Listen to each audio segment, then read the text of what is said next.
Honestly बताऊं तो मैं जब से दिल्ली में शिफ्ट हुआ हूं ना, तब से कुछ ना कुछ गड़बड़ ज़रूर हो रही है। गड़बड़ मतलब कि कभी ये, कभी वो, कभी वो, कभी वो। तो सब चीज़ें सेटल हो चुकी हैं, फिर भी सेटल नहीं हो पा रही, पता नहीं क्यों। I have no clue. Plus जब से दिल्ली में शिफ्ट हुआ हूँ, एक और प्रॉब्लम आ रही है कि पैसे बहुत स्पीड में ना, मतलब तो बैलेंस ना बहुत स्पीड में ऐसे डाउन हो रहा है। और डाउन क्यों हो रहा है वो भी समझ में नहीं आ रहा है, क्योंकि खर्चे तो वैसे के वैसे ही हैं, कोई फालतू खर्चा भी नहीं हो रहा एंड स्टिल खर्चे हो भी रहे हैं। अब पता नहीं क्यों हो रहे हैं, कहाँ हो रहे हैं, कैसे हो रहे हैं, कुछ नहीं पता। तो मैं जब भी ऐसी प्रॉब्लम्स में होता हूँ तब एक जने को कॉल करता हूँ, और वो है मेरी sister, because she is very good in to मतलब न्यूमरोलॉजी, पामिस्ट एंड एवरीथिंग। वो सब कुछ देख लेती है एंड वो फटाफट से मुझे इलाज बता देती है। और वो जब भी इलाज बताती है ना, तो वो मेरे को हमेशा बहुत बढ़िया असर करता है। तो लेट्स कॉल दीदी। तो भाई एक बार मिल लो दीदी से। हेलो आई कर दो भाई। हाय टर्बो फैमिली, हेलो। तो दीदी आ गई है लाइन पे। दीदी एक प्रॉब्लम आ रही है। हाँ बोलो। मेरे को पैसे नहीं टिक रहे। पैसे नहीं टिक रहे? हाँ। ऑलराइट, बहुत सिंपल सॉल्यूशन है। अपने वॉलपेपर पे मोबाइल दे वॉलपेपर पे 17 लिख लो। 17 और 17 लगा ले। और अपने ऑफिस से भी 17 का एक पोस्टर बनवा ले। अच्छा, पोस्टर ही बनवा लो, लगाई लो परमानेंट। हाँ परमानेंट लगा लो। बट जदन तो ये प्रॉब्लम आई है, जदन तो मैं स्कारज शिफ्ट हुए हैं, उस तो पहले नॉर्मल सी सब। अच्छा, कार्ड का नंबर बोल। 185। 185 एक्चुअली टोटल ते 5 है। 5 इज अ गुड नंबर। वो जेल नंबर है और मनी इनकम सब देता है, क्योंकि गणेशा नंबर है। बट प्रॉब्लम है कि 1 और 8 ऑर्डिनल नहीं है। 1 और 8 एंटी नंबर्स है, जो कि इकट्ठे ना ला गए। ओके। जो भी गल होएगी, गल बात बिगड़ जाएगी, कम बनेंगे नहीं। हाँ तो की करा। और गवर्नमेंट रिलेटेड इश्यूज भी आएंगे। और 8 और 5 इज ओके। 8-5 से फाइनेंसेस देगा, अच्छा है। तो एक काम कर, 1 और 8 ਦੇ ਵਿੱਚ कॉमा लगा दे। 1 और 8 ਦੇ ਵਿੱਚ कॉमा लगा दूँ, मतलब जो बाहर बोर्ड लगे हुए ਉੱਤੇ कॉमा लगा दूँ। ਉਹਦੇ ਵਿੱਚ सिर्फ 1 और 8 ਦੇ ਵਿੱਚ कॉमा कर। 1 और 8 ये एंटी नंबर्स हैं। सूर्य और शनि है। अच्छा। सूर्य शनि आपस में एंटीज हैं। ओके ठीक है। ठीक है, और कुछ पूछना है? नहीं, बस यही प्रॉब्लम है। हल लेते, बहुत बड़ी प्रॉब्लम। पैसे आ रहे हैं पर सारे खर्च हो रहे हैं, पता नहीं कितने जा रहे हैं। नहीं 17 ठीक है, तेरे को पैसा आएगा भी। और अगर रिस्पेक्ट वास्ते भी 150 लगा दे, रिस्पेक्ट भी नाल मिलनी शुरू हो जाएगी। ओके। 713 करता है। 713 ओके। या मेक इट 1713, परफेक्ट हो जाएगा। ठीक है, चल ठीक है, bye bye, take care. Alright, bye, take care, bye bye. भाई ऐसे प्रॉब्लम सॉल्व होती हैं। कभी भी अगर फ़ोन करना हो, दीदी से कोई हेल्प चाहिए हो, तो दीदी को मैसेज कर सकते हो व्हाट्सअप नंबर पे। स्क्रीन पे व्हाट्सअप नंबर आ चुका है, वीडियो के डिस्क्रिप्शन में भी दीदी का नंबर है। तो ये प्रमोशनल नहीं है, बट हाँ अगर वो मेरी हेल्प कर रही है तो प्रमोट करना तो बनता है। सबसे बड़ी बात है कि वो मुझे जो भी बताती है उसका फ़ायदा ज़रूर होता है। तो फ़ायदा हुआ या नहीं हुआ उसके लिए 1 हफ्ते बाद मैं बता दूंगा कि कितना फ़ायदा हुआ कितना नहीं हुआ। तो 1 हफ्ते बाद किसी भी वीडियो में एक कमेंट्स कर लेना कि दीदी ने जो हेल्प की थी उसका फ़ायदा हुआ या नहीं हुआ। बट मेरे को एक्चुअल में काफ़ी फ़ायदा हुआ है जब भी उसने मुझे कुछ ना कुछ बताया है। तो टाइम हो रहा है 2 और मेरे सामने खड़ी है एक इवोक। अरे है, तो ये है इवोक। एग्जैक्टली पुराना वाला मॉडल, नया वाला मैंने ऑलरेडी लास्ट व्लॉग में दिखा दिया था। बट मेजर फ़र्क है यहाँ पे हैंडल्स में, हेडलाइट्स में, इंटीरियर में भी भाई बड़ा ही मेजर फ़र्क है। एंड सबसे बड़ी बात है कि पीछे के लुक्स में भी उतना ही फ़र्क है। बट अगर प्रैक्टिकली बात की जाए तो ये वाली भी उतनी अल्टीमेट लगती है जितनी कि अभी वाली है। मतलब मैं ये नहीं कह रहा कि न्यू वाली इससे बेटर है या बेकार है, पर ऐसा नहीं है कि इसमें कोई कमी है। This is looking as good as the new one. और मुझे ये पर्सनली बहुत ही पसंद है, बहुत ही। मतलब this is too sporty and very different.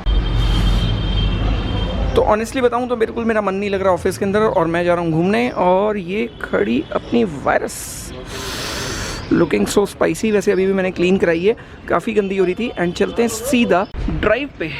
तो मैं सच बता रहा हूँ, बिल्कुल मेरा मन नहीं लग रहा। मैंने अभी ना कम से कम 3-4 दोस्तों को फ़ोन कर दिया कि भाई कोई है क्या, फ्री है, प्लीज़ चल चलो, कहीं चल चलो, कहीं भी चल चलो। आज सुबह मौसम बहुत अच्छा हो रहा था, मेरा बड़ा मन कर रहा था कि मैं राइड पे जाऊँ, बट जैसे ही मैंने सोचा ना कि मैं राइड पे चलता हूँ, नहा धो के तैयार हुआ, उतनी देर में सूर्य देवता जी बिल्कुल सामने आ गए, प्रकट हो गए और पूरा चलेंगे। पर कोशिश करते हैं कल सुबह राइड पे चलते हैं, बड़ा मन कर रहा है, बहुत दिन हो गए मैंने बाइक नहीं चलाई और seriously I am craving to ride a bike. एक तो क्या थकान बहुत ज़्यादा हो जाती है जिम की वजह से, जब से मैंने जिम स्टार्ट किया तब से मुझे इतनी थकावट हो जाती है रात को कि सुबह उठने का ना मन भी नहीं करता। और मैंने फाइनली ये सोचा है कि मैं सैटरडे नाइट जिम ऑफ रखूँगा, वीक का एक दिन वाला जो ऑफ होता है वो सैटरडे नाइट रखेंगे ताकि संडे को आराम से राइड पे जा पाएँ। मैं ना ये बहुत ही टेस्टी वाला सैंडविच खा रहा हूँ, प्लस यहाँ पे ये क्या है, paneer, grill paneer with brown rice, grill paneer with veggies with brown rice. तो ग्रीन मतलब this paneer is amazing, but the brown rice मैंने पहली बार खाया है जो मुझे बिल्कुल भी अच्छा नहीं लगा। यार बढ़िया चीज़ है, अच्छी कैसे लगेंगे आपको? आप वो टिपिकल सदा जी। अच्छा, मतलब बढ़िया चीज़ें मुझे अच्छी नहीं लगती। इतने बढ़िया राइस हैं आपको अच्छे नहीं लग रहे? ये कहना सही बोलो, दोबारा बोलो। बढ़िया चीज़ें मुझे अच्छी नहीं लगती, बोलो बोलो जल्दी बोलो। यार मेरे को तो देखो बहुत अच्छा लग रहा है, और मैं सीरियस हूँ। तो चिकन अभी नो बिकॉज चल रहे हैं नवरात्रे, इसलिए हम चिकन नहीं खा रहे, इसलिए हम पनीर खा रहे हैं। वैसे मैं जो सैंडविच खा रहा हूँ ये भी कॉर्न सैंडविच है और जो बहुत ही अमेजिंग है, सीरियसली बहुत अमेजिंग। भाई कह रहे थे मैं नॉनवेज खा लूँगा, फिर कहते कितने दिन हो गए आज नवरात्र शुरू हुए? 4-5 दिन तो हो गए। 4-5 दिन से नहीं खाया तो आगे भी छोड़ देते। मैंने कहा 5 दिन नहीं खाया तो छोड़ ही दो। वैसे मैं नवरात्रि बहुत ज़्यादा मानता नहीं हूँ, बट स्टिल अब नहीं खाया तो ठीक है, चलने दो, कोई बात नहीं। एनीवेज अभी दोबारा डायलॉग पे आ जाते हैं क्या कि मुझे अच्छी चीज़ें पसंद नहीं आती। इतनी बढ़िया चीज़ है वो तो पसंद। तो ये एक्चुअली बिल्कुल सही बात है, इसीलिए मुझे ये बिल्कुल पसंद नहीं है।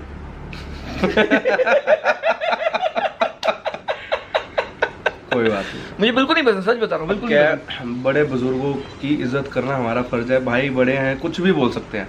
ये पता है एक बहुत अच्छी बात होती है, मतलब मेरे को हमेशा इनकी ये बात इतनी पसंद आती है ना, मतलब एज अ बिग ब्रदर ये हमेशा सिखाते रहते हैं कि बड़ों की बहुत इज्जत करो। और इसलिए ना ये हमेशा मुझे बड़ा बना देते हैं ताकि मतलब मैं इनसे सीख पाऊँ कि बड़ों की इज्जत कैसे होती है। Thank you big brother.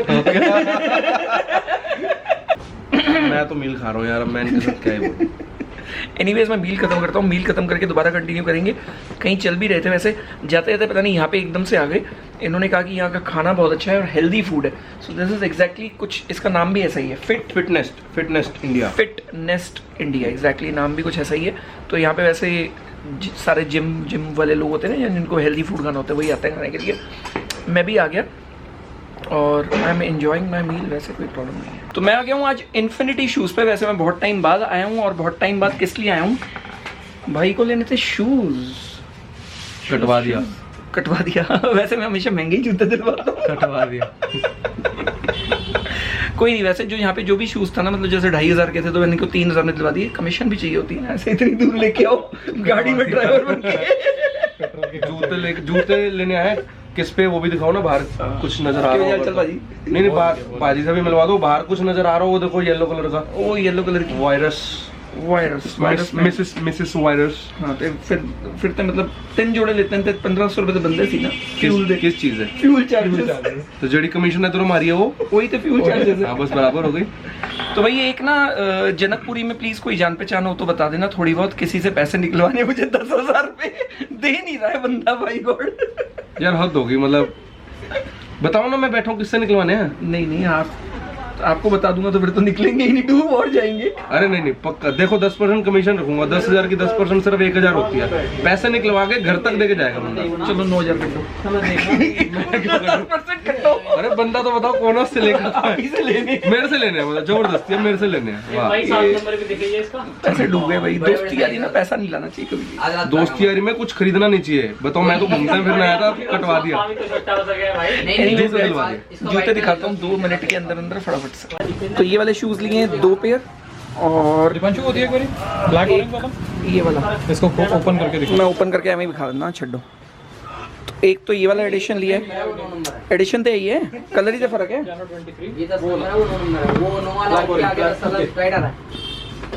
वाला ना, तो एक तो ये वाला लिया है। This is a very nice shoes, बहुत अच्छा लग रहा था। और एक एक्चुअल में एडिशन ये है, बट कलर डिफरेंटली हैं ये दोनों।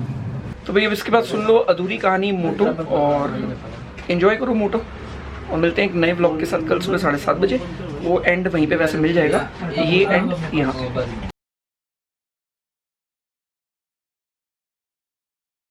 तो अधूरी कहानी मोटो पार्ट 2 पार्ट 1 जिसने नहीं देखा है वो कल का वीडियो जाके देख सकते हैं। और कल मतलब एक दिन पहले, एक दिन का बीच में वीडियो स्किप हो गया। स्किप होने के देखो काफ़ी सारे रीजंस भी होते हैं और काफ़ी सारे नहीं भी होते हैं। कुछ रीजंस ये हैं कि अपना ऑफिस बिल्कुल नया सेटअप हुआ है, मेरा घर भी बिल्कुल नया सेटअप हुआ है, तो उस चक्कर में मुझे बहुत सारे आजकल काम रहते हैं और काम के चक्कर में मैं वो सब चीज़ें अभी मैनेज नहीं कर पा रहा हूँ। मतलब व्लॉगिंग को मैं प्रॉपरली अभी मैनेज नहीं कर पा रहा हूँ, पर व्लॉगिंग अभी जल्दी ही अपन वापस से एक चैलेंज लेंगे। अब वो चैलेंज कैसे लेंगे, क्या लेंगे, ये तो आप लोग बता सकते हो, ये आप लोगों को पता ही होगा कि मैं कितने दिन का चैलेंज लेने वाला हूँ। बट वीडियोज़ आएंगे डेली दोबारा से, या फिर एक नया मैं चैनल स्टार्ट करने की सोच रहा हूँ, तो उसके ऊपर भी कुछ ना कुछ दिमाग चल रहा है। देखते हैं अभी क्या होगा क्या नहीं होगा। बट अभी पहले अपन टर्बो एक्सट्रीम को एक बार पूरा लाइनअप करके संभालेंगे, एंड संभालने के बाद फिर कोशिश करेंगे कि एक नया चैनल चालू करें। बाकी फिर देखते हैं क्या होना है। तो एनीवेज अधूरी कहानी मोटो पार्ट 2 पार्ट 1 देख लेना, एंड प्लेलिस्ट भी ऑलरेडी मैंने बना दी है तो कोई कन्फ्यूजन भी नहीं है। एंड वीडियो के टाइटल के एंड में मैंने एक के मोटो 2 या 1 ऐसे एक लिखा हुआ है हैशटैग लगा के, एंड अधूरी कहानी भी जिसने नहीं देखी है वो अधूरी कहानी के भी वीडियोस देख सकते हैं। तो अब आ गई अपने पास बाइक मतलब RX 100। उस ज़माने की मेरे ख्याल से सबसे बम बाइक होती थी वो। मतलब मेरे को नहीं लगता कि उस टाइम पे किसी की भी ड्रीम बाइक में वो बाइक ना होती हो। तो बाइक थी बिल्कुल मज़ेदार और मैंने वो बाइक ले ली। उसके अंदर काफ़ी सारा काम था जिसको कराने में काफ़ी सारे मेरे पैसे लगे। करीब उस ज़माने में लग गए थे मेरे 6-7 हज़ार रुपये, और 6-7 हज़ार रुपये एक अच्छा खासा अमाउंट हुआ करता था उस टाइम पे। मतलब 16 हज़ार की तो एक वो जो मैंने हीरो ली थी वही आ गई थी, तो 6-7 हज़ार रुपये तो एक समझ जाओ कितना बड़ा अमाउंट हो गया, मतलब आधी कॉस्ट ऑफ अ मोपेड। तो मैंने वो बाइक पूरी ठीक कराई, ठीक करा के मैंने बहुत टोरा मारा उस बाइक पे, बहुत चलाई, और उस बाइक की आवाज़ इतनी ख़तरनाक थी ना। मतलब उस ज़माने में मेरे ख्याल से एक सुपर बाइक जिसके भी दिमाग में अगर आती हो तो वही बाइक आती थी। जैसे आजकल इनलाइन 4 हो गई है, वैसे उस ज़माने में वो बाइक होती थी। एंड मैंने काफ़ी टाइम वो बाइक रखी और काफ़ी उससे मैंने इन्जॉय भी किया। बट उसके बाद मेरे को भूत चढ़ा एक नया कि मेरे को करना है मोटोक्रॉस रेसिंग, क्योंकि ना मैं बचपन से ही एक बहुत ही मतलब स्पोर्ट्स वगैरह में भी अगर मैं देखता था कुछ भी तो वो मोटोक्रॉस रेसिंग, रेसेस, मोटो जीपी तो उस टाइम इतना समझ में नहीं आता था, बट हाँ मेरा इंटरेस्ट बहुत था रेसिंग में। तो अब देखो सुपर बाइक्स तो तब इंडिया में थी भी नहीं, अगर होती भी होंगी तो इंडिया में कुछ मुश्किल से 5-7 बाइकें थी। बट मेरा बहुत ज़्यादा इंटरेस्ट था कुछ ना कुछ ऐसा करने का, तो मैंने ज्वाइन किया मोटोक्रॉस। एंड मोटोक्रॉस मैंने ज्वाइन किया, जयपुर में एक ग्रुप है साहस, तो ये काफ़ी फेमस ग्रुप है वैसे, उस टाइम पे तो बहुत ही फेमस हुआ करता था। तो मैंने वो ज्वाइन किया और वो कराते थे मोटोक्रॉस की प्रैक्टिस। तो जहाँ पे अब जयपुर में सेंट्रल पार्क है, वो एक्चुअली पूरा मोटोक्रॉस ग्राउंड होता था। वहाँ पे एक शिव विलास करके होटल भी है, उस होटल के पास में पूरा एक खाली ग्राउंड होता था जहाँ पे मोटोक्रॉस रेसिंग हुआ करती थी। तो मैं वहाँ पे मैंने रेस स्टार्ट की एंड मैंने काफ़ी टाइम अच्छी खासी प्रैक्टिस की, बट फिर रेस हुई और मैं रेस में हार गया। अब रेस में हारने के बहुत सारे रीज़न थे, एक तो मेरी प्रैक्टिस अच्छी नहीं थी, दूसरी चीज़ मेरी बाइक उतनी कैपेबिलिटी की नहीं थी क्योंकि मेरी बाइक थी कम्प्लीटली स्टॉक, और रेसिंग मोटोक्रॉस रेसिंग में ना थोड़े से सस्पेंशन वगैरह हाई चाहिए होते हैं, थोड़े से और सस्पेंशन का जो कह सकते हैं डैम्पिंग जो लेवल होता है वो थोड़ा सा और हाई चाहिए होता है। तो उसके बाद मुझे समझ में आ गया कि नहीं आर्नी, ये अपनी वाली बाइक से तो नहीं हो सकता, कुछ ना कुछ तो करना पड़ेगा। तो 100 सीसी वाली कैटेगरी में मैं हार गया। एंड उसके बाद मैंने ली सुजुकी की शोगन आई थी, बिल्कुल ब्रांड न्यू, उस टाइम नई आई थी, एंड मैंने ले ली सुजुकी शोगन 4 गियर। उसका टाइटल ही होता था द बॉस, और वो बड़ी ख़तरनाक बाइक निकाली थी सुजुकी ने, मतलब ऐसी ख़तरनाक कि मज़ा आ जाता था, बिल्कुल अलग डिफरेंट लुक। तो सुजुकी शोगन की एक आध पिक्चर मेरे को गूगल पे अगर मिल जाएगी तो मैं डाल दूँगा, स्क्रीन के साइड में आ जाएगी, देख लेना। एंड सुजुकी शोगन ली मैंने, उसको मैंने काफ़ी टाइम फिर से चलाया एंड बैकग्राउंड में दिमाग में एक चीज़ चलती रही कि नहीं, मोटोक्रॉस तो करना है। तो उसके बाद मेरी RX 100 हो गई फ्री, क्योंकि शोगन चलती थी बड़ी खतरनाक, मतलब RX 100 से बेटर चलती थी वो एनी डे। एंड मैंने प्लान किया कि मैं बाइक को मॉडिफाई करवाता हूँ, तो RX 100 को मैंने सोचा कि मॉडिफाई करवाता हूँ।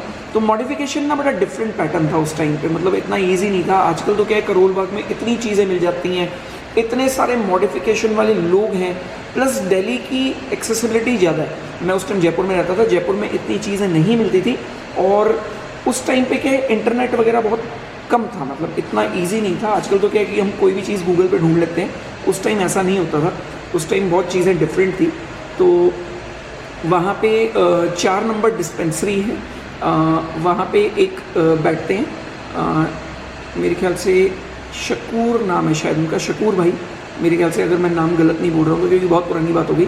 तो मैं उनके पास गया, वही अकेले थे जो मॉडिफाई करते थे बाइक्स को और मोटोक्रॉस बाइक्स।